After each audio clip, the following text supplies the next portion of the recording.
What's up, guys? Welcome back to the channel. My name is Phil Sarpon. This channel is dedicated to all things for wellness, for body, mind, spirit. Today, the topic is how much cardio is enough. Now, as you guys know, I'm a personal trainer and I post weekly workout videos, but I also do post videos for mental health in terms of your body, in terms of your mind, and in terms of your spirit. So for today's topic, we're going to focus on the physical portion of wellness for body, mind, spirit. We're going to focus on the wellness for your body. And the question I get asked a lot is how much cardio is enough? And this is such a good question. And as a personal trainer, sometimes I don't exactly know how to answer this question because it varies so much from person to person.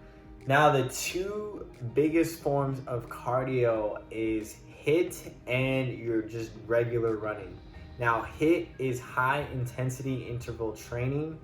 It is a form of conditioning that basically incorporates intense workouts, and then you get a limited amount of time to rest, and then you go right back into that intense workout.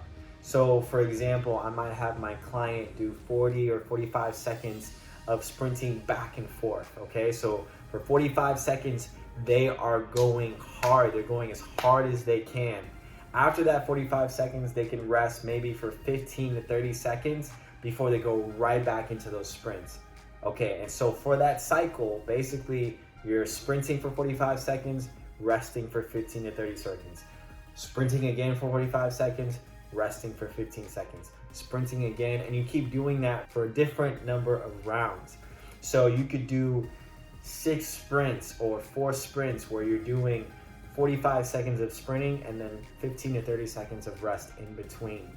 What this does is that it gets your blood pressure up so quickly. It gets your heart working at an extreme level. The reason for this is that when you are in a full sprint or in a, like you're just jumping rope or you're doing some type of intense exercise that is getting your heart rate up, your body is being depleted of oxygen at a very fast rate. And so what you end up doing is that you end up tricking your body into thinking that it has to make more oxygen at a faster rate, right? If I keep sprinting, my body is searching for oxygen stores within all of my body. That's why you start breathing harder. That's why you start sweating. That's why all these different physiological things happen. And so in order for your body to basically keep up with you sprinting, it actually extends and expands the muscles so that they can actually take in more oxygen. They can use those oxygen stores in a more efficient way, okay? And so what's great about HIIT intervals or HIIT training is that it tricks your body into basically becoming more efficient in terms of using oxygen. And what's even better about this is that you lose so much fat and so much weight at a more efficient way. So 7 minutes of a HIIT workout compared to 30 or 45 minutes of just jogging outside at a consistent pace, you're actually gonna end up burning about the same amount of calories. But for the HIIT training, you burn just about the same, but at a way faster amount of time, right? 7 minutes of a HIIT and then 45 minutes of jogging. I mean, it's kind of mind-blowing, right? So it's perfect for our society because obviously we're always running up and down, always trying to go to the next thing, always looking for the shortest amount of exercise that we can do to help us get to our fitness goals, right? And that's why HIIT is so perfect for that. The other thing is that if you like running, you could just go 30 to 45 minutes a day or 3 to 4 times a week, and you can burn off that fat, you can burn off that weight, and that could be your cardio for the week. Now, if you don't like HIIT training and you don't like running, I would suggest playing a sport. In fact, I don't like HIIT and I also don't like running, and so I play soccer. And again, what's great about soccer is that it's a combination of HIIT and it's also a combination of running, right? In soccer, you're running consistently for a certain amount of time. If you play soccer for 90 minutes once a week, not only are you jogging for most of that duration of that time, but you also might be sprinting towards the ball. You are basically combining HIIT like the sprinting aspect of it with jogging. And so it's great because you get both forms of cardio just in that one sport.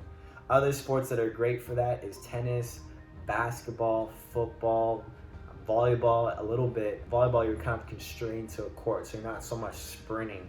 But anything that involves running or sprinting or jogging or different types of movement with your legs that causes you to raise up your heart rate in a very fast amount of time, and then also where you only have a little bit of time to rest, is perfect. Okay, so now I'm going to give you guys 3 scenarios in which you can use these different types of forms of cardio.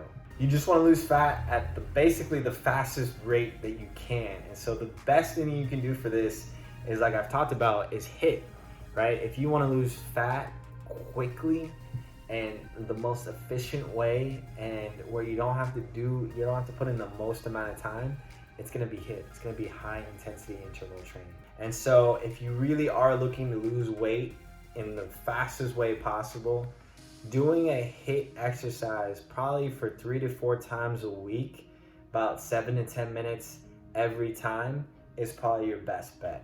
The next scenario is, what if you just want to increase your endurance, right? What if you're looking to run a marathon? What if you're looking to just be able to work out for a longer period of time? What if you're looking to have more energy throughout the day?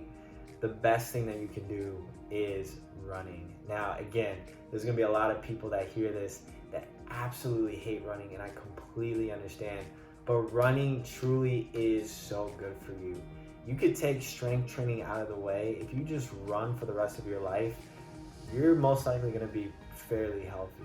And the reason for that is that because running is so good for your heart.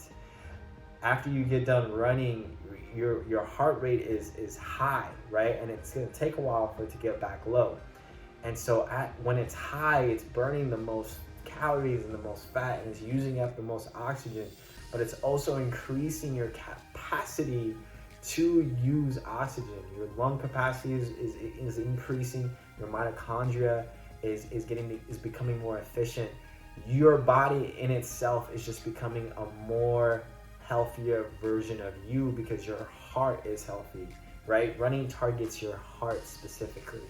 And if your heart is healthier, your heart is able to pump oxygen at a much more efficient rate, which allows you to live longer.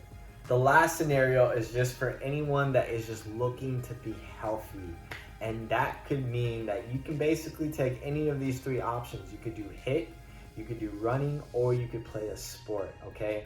Any one of these 3, if you're just looking for just general health, if you want to run 3 to 4 times a week, if you want to do HIIT 3 to 4 times a week, or even if you want to do a sport 1 to 3 times a week, that is going to be perfectly great for you to be healthy and to stay healthy. So if you guys are looking for tips on how to start with HIIT, or if you're looking for exercises, or if you're just even looking for different ways to burn calories and to burn carbs, definitely message me down below, and I will try and do my best to answer each and every single one of you guys' questions. Those are the key steps, guys.